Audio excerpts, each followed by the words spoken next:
Според директорът на историческия музей в Белово, църквата Свети Великомъченик Свети Георги в Голямо Белово е недвижима културна ценност със статут с национално значение. Това налага, преди да се правят каквито и да е ремонтни дейности, да се получи надлежно разрешение.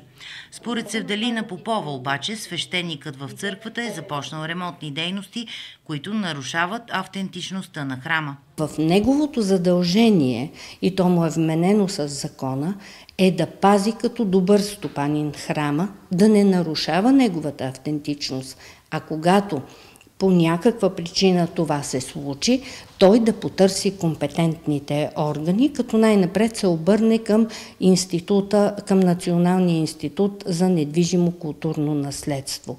Вместо това, отец Стоян започва ремонти, като налива бетон в ултаря, слага едни модерни плочки и аз го извиках. Той твърди, че за тази намеса има проект. Не ми е показал проект, не мога да твърда има или няма.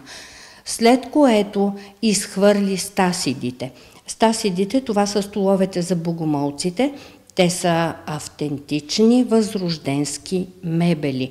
Не трябва да се изхвърлят. Получих сигнал, че е закупил нови полилеи, старите са изхвърлени незнайно къде.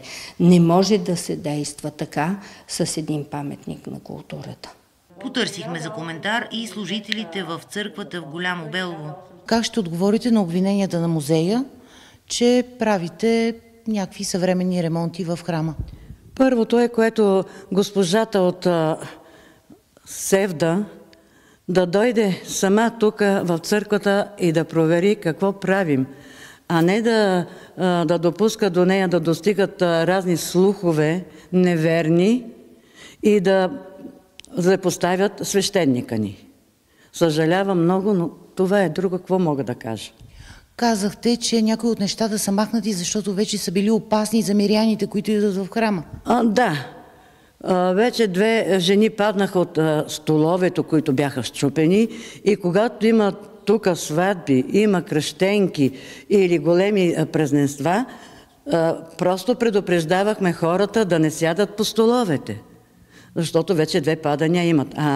Ако се случи лошо, някой се изчупи крак или и тежки женички, съжалявам много, но това е положението. Да идват тук на място, да проверяват, а не да се вслушват от странични доноси. Това е. Според вас, лично ли е отношението към отец Стоян? За мен е лично отношение. В телефонен разговор отец Стоян Ковачев обясни за Телемедия, че всички ремонтни дейности в църквата са надлежно съгласувани и се изпълняват с проекти.